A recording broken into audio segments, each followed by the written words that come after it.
Please rise for the Pledge of Allegiance.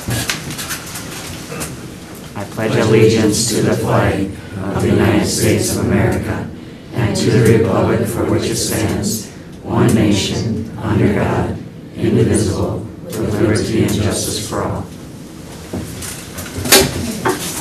I call this meeting of Independent School District 544 to order. Clerk, will you establish a form for us, please? Yes, Jeff Gorman. Here. Melanie Cole. Here. Gerald Thompson. Here. Blaine Danielson. Here. Tarma Carlson. Here. Matthew Lemke. Here. We have a quorum. Thank you. We need to approve the agenda. There was no modifications from the one that was sent out to you. Do we have a motion to approve the agenda? So moved. Do we have a second? I'll second. Any discussion? All those in favor say aye. Aye. Opposed? Agenda passes. There are no acknowledgements. I just thought of two we should mention here. The FFEA, the Teacher of the Year is Michelle Danielson, who was selected, and then also the Coaches Association has selected Matt Johnson as Coach of the Year. So congratulations to those two staff members. Yes, congratulations to them. Moving on to our reports, we have Deb Suter here with some guests to talk about the France 2016. Yep, we'll have you up at the podium right here. Okay. Yep. Up here. Yep, right up there. All of you, come on. Don't be shy. All right, well, I am fortunate to have these three as representatives of Students on our France trip. We called ourselves the 0544 or 544 group, and that was, I think, one of the parents came up with that idea. So we had 5 students, we had 2 parents that came along with, and we visited 7 or 8 days in France, and then the last 2 or 3 days in England. So it was a small group, but it was a great opportunity to travel and see Europe. We were joined by 2 other small groups from California. Some highlights of the trip, the students are going to tell you about. I just want to tell you they were, as always, would do you proud. They were punctual, Otter Pride punctual every time. And they were very enthusiastic and adventuresome. They chose to climb to the top of the Eiffel Tower versus take the elevator. They chose to climb to the top of the cathedral rather than observe it from the outside. As you can tell, they're very athletic and in good shape.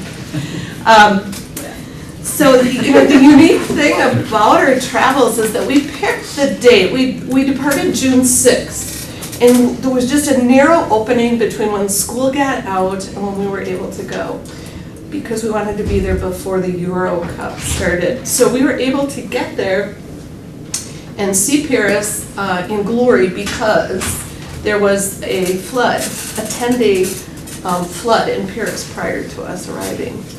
And history reports the worst, it coincides with the flood of 1910. So they even had to close the Louvre Art Museum. But the day we arrived, the sun came out and we saw it. And we walked everywhere and everybody was smiling and it was great. So we saw not only things that were 2,000 years old, we saw history in the making. So in Paris, and we got out of there before the Euro Cup started, we saw them setting up. And when we went over to England, we saw lots of refugee camps set up there. And in England, they were talking about the Brexit. So there was lots of history going on. So I'm going to turn it over to Becca Hoffman, and then Taylor, and then Mariah. We'll let you conclude. So Why don't you all, when you're speaking, why don't you say your name and what grade you're in so everybody knows. They're all You're on seniors. camera, by the way, just so you know. Hi, Mom. Yeah, well, we're all seniors, and you already said my name. Well, I'm Becca Hoffman, and well, I guess my favorite part of the trip was going to see the Eiffel Tower. Not necessarily the climb up to there, but the view was amazing. And just walking around Paris itself and seeing how the structure of it was different from normal USA. Okay, well, I'm Taylor Kugler, and like Becca said, I'm also a senior.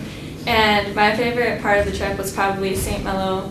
It was a beautiful enclosed city, and then also when we went on the outbanks of it. It was great to like walk along the beach and like we call it rock climbing, but it wasn't really rock climbing. But we found like little like caverns and stuff that we can explore in, and that was pretty fun.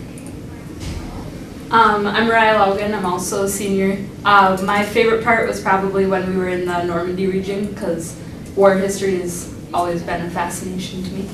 And we went up to Point du Hoc, which is the part between Omaha and Utah Beach that it was like a cliff outside of it that was the perfect spot for Germany to be. And they left that completely untouched. So that was amazing to just go explore and see. How'd you do with your French speaking while you were there? I took Yeah, that was helpful. It was always kind of funny because you would go up there and you'd try to speak French to them, and then they knew you were American, so they'd speak American to you, and it was like a try. Favorite food? I'm all gelato. yeah, ice cream. I also actually we went to like this one place where we had mussels, and I actually did not mind them that much. I thought they were actually pretty good. Any other questions from the board? Well, thank you for coming. Thank you. And we just wanted to again thank the school board for their support and the parents, and you know, our fundraising was fabulous, so the kids were able to have money when they went there for expenses, so that was. So one more question. Did you feel safe when you were there? You know, with all the stuff going on in the world, did you have any problems with airports or security with anything? No. And in fact, we were Good. there when we saw on TV the horrific event in Orlando. Mm-hmm. So, no, it felt pretty safe. Great. Thanks Thank again. you. Thank Yeah. you. Thank you. Aaron is Yep. here, yeah. We'll open the door, Jeff, so Yeah. You have to go back to practice. Aaron, come on in, you're on deck. Or no, you're right here. Our next presenter today for the report is Aaron Smith. All right. You're right up. You're better up Perfect now. timing. Um, Excellent. Talking about the library expansion and the remodel project. I do have some handouts, and it looks like you've got some printed out Yep. too, so We- everybody has to meet them. we have Okay, this. great. Well, thank you. Good evening. Thank you for having me. Just to give you a little bit of background on the project, Library Renewal Project, is an expansion and remodel of the current public library building at 205 East Hampden Avenue. And the project and design are really the culmination of community input sessions and a community-wide survey that had over 2,000 responses. Focus groups were done with broad sections of the community, and public meetings on the library's role in the community and needs were held in 2012. And then that survey I mentioned went out in 2013. So really all of that research from the community coupled with just how the library is used daily and has been used over the years culminated in this expansion and remodel project. Following the kind of input gathering phase, a needs assessment was written, and then a consultant and architect were hired to determine how the current building could or couldn't meet those needs and roles that the community identified they wanted the library to fulfill. And the result is what you have in front of you on that handout. And it includes these primary improvements which will really bring our library into the 21st century. And those are the addition of more and advanced technology to the library. Currently, at the library, we have 8 public access computers, and those are limited. Individuals who use them are limited to 1 hour per day on those machines. And if you think about how much you use a computer, my guess is it's more than 1 hour a day just to do the daily things that you need. So if it's your primary access, that 1 hour a day really isn't sufficient, and for most of us it's not. And so in addition to computers, 3D printers and other pieces of advanced technology have made their way into public libraries. We have a 3D printer right now that we received from a workforce grant through West Central Initiative. And that 3D printer, we started offering classes this summer. And the first day of summer reading, all of those classes were full. So we added some additional classes, and those have since filled up too. So there's definitely community interest in that. So things like that advanced technology, having a space, a maker space, an instruction lab to hold those pieces of equipment. Right now, our 3D printer lives on top of our taxidermied bird cage at the library. So it's kind of an interesting place, but it's where it fits right now. But obviously, we'd like a more user-friendly space for that type of equipment. Handicap accessibility standards, you know, the school board's familiar with those. They've changed since 1986, and we don't have handicapped accessible restrooms. Some of our aisles aren't accessible. Shelving also needs to come down, so that's more accessible. And that accessibility piece really results in more family-friendly library as well, so that's kind of a nice feature of that. And then just appropriate spaces for all users. So children's play and learning space, you know how important play is in early childhood development. And so right now we have a space at the library, but it's open to everyone else and contributes to the noise problems and is really too small for the demand. So this plan features an enclosed play and learning space. It features more study and meeting rooms, larger size, dividable to be more flexible. And then it also features more comfortable seating for everyone who uses the library. Just a quick story about the study and meeting rooms and why that's so important. We work with a school district to provide one-on-one reading tutoring at the library during the summer months. And we had a young man who came, and he was going to 4th grade, and his mom had signed him up for tutoring. He wasn't overly excited about coming to the library to do reading tutoring. But by the end of the program, he was asking his mom if he could sign up again for next year to do tutoring again at the library. And so he completely changed his mind about the program. But one issue he had is after his tutoring session, his mom would have him read for half an hour. But oftentimes he would actually go out into their family car to read because there was no quiet place in the library for him to read. And he told his mom, he's like, I can't concentrate. So he actually had to leave the library to read. So I think that's just an illustration of how the space, you know, there's a need for more space in the right space at the library. So financing, switching gears here from project to financing. 2 financing methods, a half-cent sales tax vote on November 8th. So we're on the ballot with some of the other things this year. And that half-cent sales tax will pay for part of the project. There is also a fundraising committee who has a goal of raising $3 million for the project. And so that will offset that tax impact. Total cost is $9.8 million. So with the 6.8 coming from a half-cent local option sales tax, we'd be looking at about a 5 to 6 year collection on that half-cent sales tax. And the community arena sales tax does expire at the end of this year. So, all right. I know I talked fast, but I know you've got a long agenda. So if there's any questions, I'd be happy to. Any questions from the board? So the ice arena expires this December. Yes. And you would pass this in November, but they wouldn't start collecting until January of 18, right? Correct. Okay, And so that's that 1 year moratorium. exactly, and that's the law, part of the legislation. So yeah, Okay. so 1 year without collection, and then and the sales tax rate right now is 7.875%, and so that would be the same rate that we'd be looking at 2018 if it's passed. So if the voters said yes, you would have it passed. Then you have to go to the legislature to get it approved there as well, correct? So you have a few hurdles to jump. We do, Yeah, although okay. from all accounts, the legislation really is the stamp of approval kind of piece. Okay. If locally the project is approved by voters, our representatives have let us know that that's just really kind of their representative. So when are you hoping to put the shovel in the ground? Sure, so we're looking at summer of 2017 would be Okay. when we would be able to start construction in about a 15-month construction timeframe. Okay. I see that in the shirt now. Thanks. Where would you move for the during that construction phase? We don't have a temporary location chosen yet. You know, we're looking at things, of course, like accessibility, and then we do have a budget for it, so fit-up costs also factor into that as well.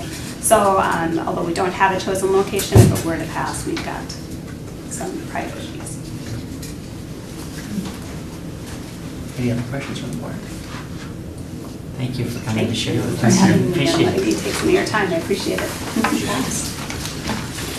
I should also maybe, if I quick introduce Mike Everbold. Mike Everbold is a library board member as well, and you know him as your Title I coordinator, so it's great to have that connection on our board also. Good comments, Mike? Do I have comments? Yeah. I think that the data on the usage and everything really emphasizes the need for this expansion. And I really applaud Aaron and all of the opportunities that the public has had to provide input for this and the design. It's just a really neat project, and I'm counting on it passing this fall. So. Thanks, Mike. Thank you very much. Moving on to reports, we have Tarma Carlson, Lakes Country Service Co-op Board, and Wellness. Wellness hasn't met, and Lakes Country Service Co-op Board meeting was August 11th. And we had some insurance settlement renewal, health insurance information, talked about the cooperative purchasing express marketplace is the online purchasing program that they offer to their members. And in 7 months of 2016, they've surpassed all of 2015's orders. So that is going well. Another program of Lakes Country Service Co-op is YES, and I'm not thinking of what that stands for, but it's like a alternative high school in Moorhead, and it serves area schools. And this year they moved it to the MSUM campus, which is very unique.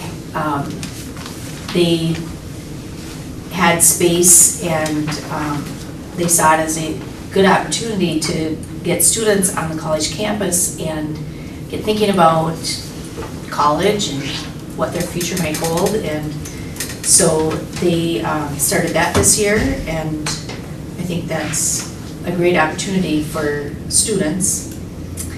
And just some other typical updates on workshops and things that were being offered, and that the next meeting is October 13th. So that's about it. Any questions for Tarma? Thank you, Tarma. Melanie Cole, Special Ed Co-op, Region 1, and negotiations. All right, well, I noticed we have school board candidates in the room, and I just would refresh that when we go through our reports. In addition to our regular board meetings, we each get assigned different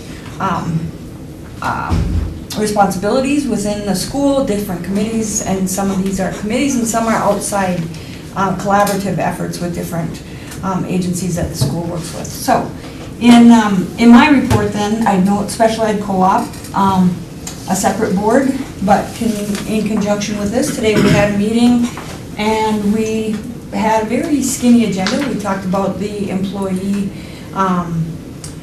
service contract, or whatever the employee assistance with the contract we have with Village Social Services. That's a good benefit. We affirmed our 3-year contract with that. We did a personnel maneuver to approve a long-term sub and reviewed and paid the bills.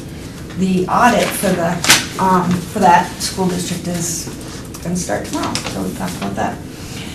Region 1 Joint Powers is a committee that provides technology and programming services to the school districts in the area, but also sometimes ventures into provide the same services for government entities or other nonprofit organizations. It is a school district, which is an unusual thing because mostly they do computer stuff. So that meeting we had on August 19th, and Just went through the budget director's report, nothing out of the ordinary, just an update primarily that Time Clocks Plus is a program that this cooperative provides, and that is being even more strongly utilized by school districts, particularly because of timekeeping in relation to the Affordable Care Act. Talked about that, and then the insurance program, and Meals Plus too is becoming a real popular program. So anyway, we just went through all the updates on the staffing and the variety of programming. So then negotiations. Once the teacher negotiations are concluded, our business manager does a lot of the work on negotiations with the other groups, strongly acting as a liaison with the board. And so I'll turn it over to you, Mark. We still have 3 left. Okay. Been meeting with the principal groups. I think we're close, but we hadn't resolved some things yet that we did today. And then the para-educators, they wanted to take the summer off. I meet with them on Wednesday, and the title paras, cafeteria paras, cafeteria staff, I have not heard from yet. Okay. I'm assuming they'll come to the party here pretty quick. Alrighty. So thanks for that, and that's all I have. Any questions for Melanie? Thank you, Melanie. Blaine Danielson, Policy and Curriculum Review. Neither one of those committees have met. Curriculum will start up middle of next month again for once the school year started now, so a couple more meetings will have something on the curriculum. So nothing to report. Okay. Jeff Warman, Staff Development and Buildings and Ground. Kind of the same thing, Staff Development Committee has not met yet this year. The first meeting will be the first Monday in October. But there is still some requests and things that have come up. We've been dealing with those by email the last week here or so, just answering some questions and working on improving some requests even before we meet. Buildings and Grounds, there's a couple things maybe on the radar for our committee that we'll get together and talk about, but nothing right now to share. So that's all I have. Any questions for Jeff? Thank you, Jeff. For my reports, Minnesota High School League, they met August 9th, and really it's just regular business. The one thing that was somewhat of interest was they talked about gymnastics and changing for varsity rosters for competition, going from 5 to 8 for non-conference and non-qualifying invitationals, if the host team offers the options. So just more options for our opportunities for participants in gymnastics. But that was the only thing that really stuck out in their synopsis to me when I read it. They will not now meet until, I believe it was October 6th is the next meeting that they will have. For the 544 Foundation, they met last Thursday, and the business section of it was just the usual. We are up to 356 members. Their goal is to get to 500, and they have about 2 years to get there, so they're well on their way. They also had their annual meeting, and just to kind of do a recap about the 544 Foundation, is that last year they gave out $30,196 in grants to the school district, and this goes directly to our school district for things that staff asked for. Some of the examples was they gave 60 pairs of binoculars for the Prairie Wetlands Learning Center for classes this past year, and they also gave $2,900 for audio book set on CD for all students at McKinley Elementary School. So there's just a couple things that they did. They also do scholarships, which is not necessarily their primary, but they gave a total of $9,500 away in scholarships last year. So last year they gave away to 544 students or for enhancements to education, $39,696 this past year. And so again, they're going to be out hopefully getting more members, and a good way to support the 544 Foundation is during Out of Pride Night. I'll put a plug in, we'll do it again on Friday night. From 5 to 7, they'll do a taco in a bag and a meal. Actually, they're doing a meal for $5, and those proceeds go directly towards the 544 Foundation. So a great way to support the school district and also have some fun with your family also. That is all that I have. In finance, I have nothing to report. Any questions? Darrell Tungseth, meet and confer, and legislative liaison. And my report is about the same as it's been for the last 3 or 4 months, I guess. Meet and confer hasn't met, and the legislature's still hoping to, or maybe are hoping to have a special session. Governor and Majority Leader Dowd met last week and couldn't come to any agreement, so, but they're still hopeful, I guess. That's about all I got. Any questions for Darrell? Thank you, Darrell. Superintendent Ness. Yes, I have a couple items here. I just handed out a sheet for you on the enrollment, and at this date, we are plus 172 students from last year, which is a nice jump. The majority of those students are in IQ Academy.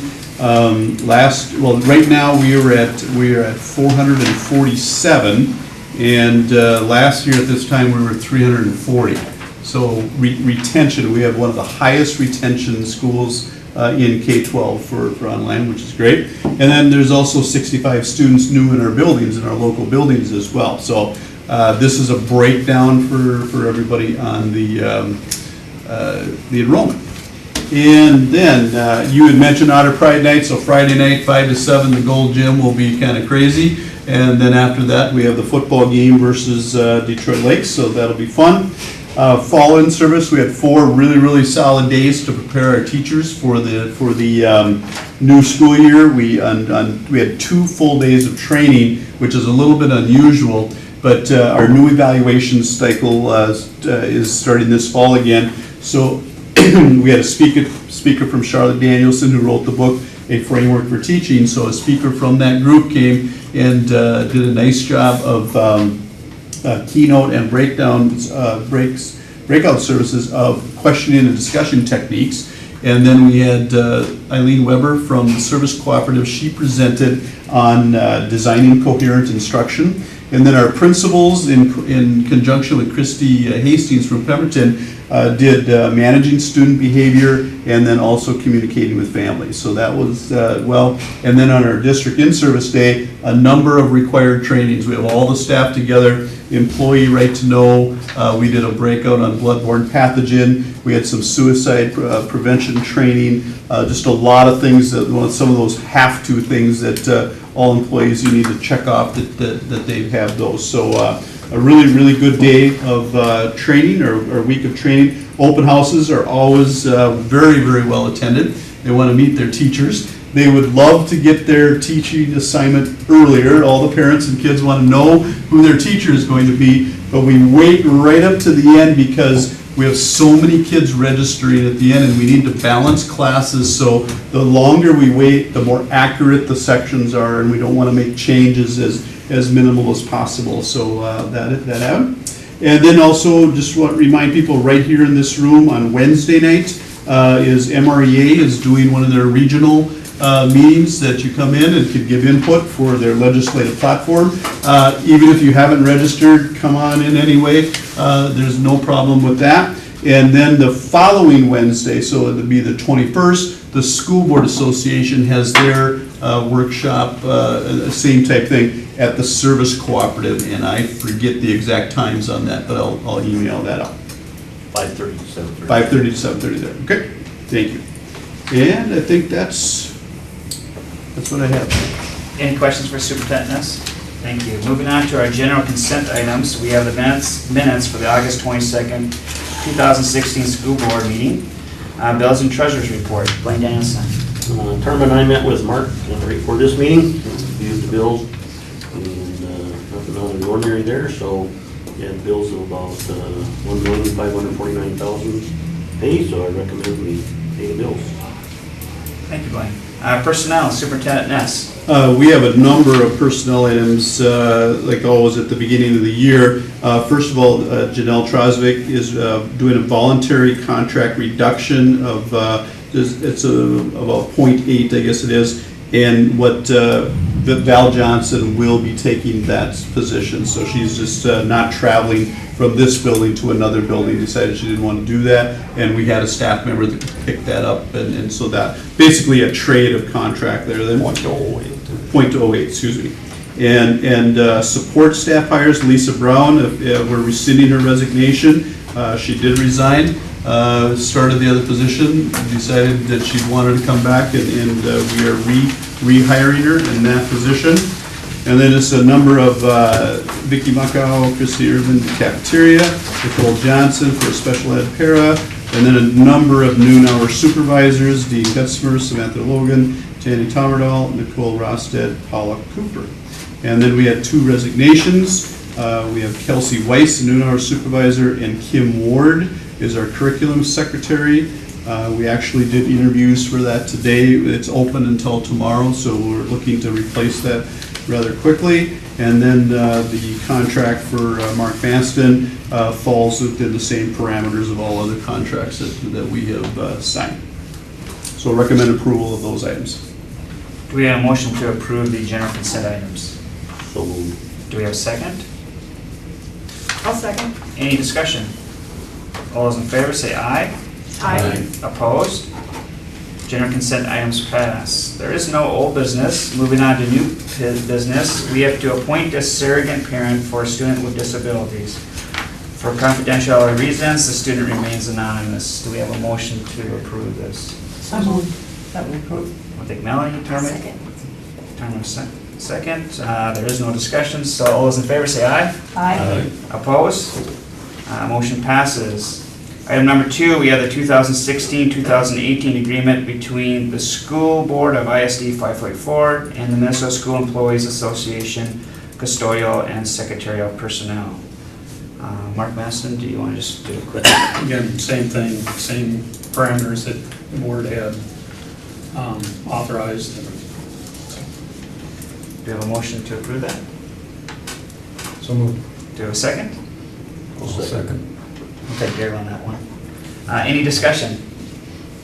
All those in favor say aye. Aye. Opposed? Motion passes.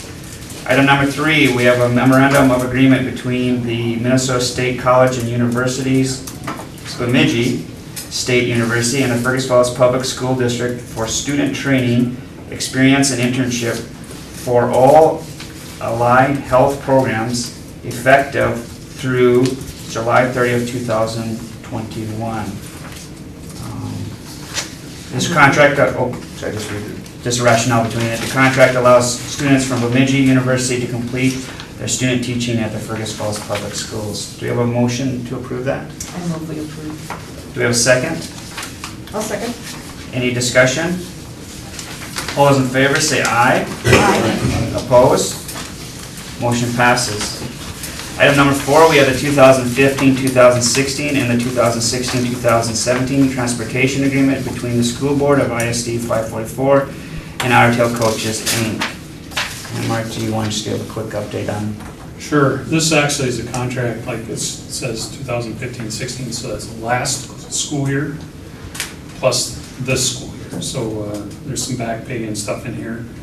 It just took a long time to do. It was not contentious, it was just, we never just got around to it, that's all. Can't quite remember the percentages, but I thought it was like a 2 and a 3 or a 3 and a 2 or something like that. By the time we got all squared away, we got some extra miles for going outside our borders and things like that, so. So equivalent came to 2.0 and then 2.5 Yeah, with the mileage. yeah, that sounds right.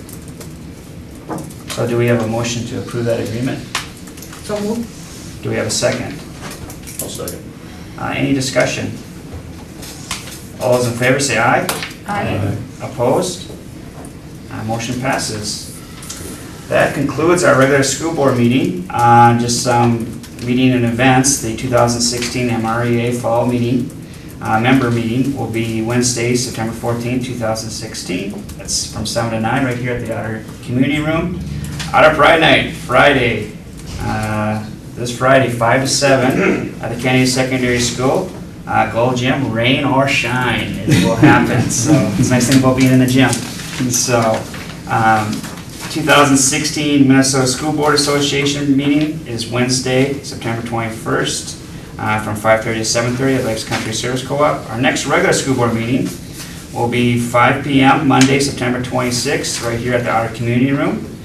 And following this, we will go into a work session to talk about policies, staff professional learning, and do some building tours. With that, do we have a motion to adjourn? So moved. Do we have a second? I'll second. We'll take Jeff. Okay. Any discussion? All those in favor say aye. Aye. Opposed? We are adjourned.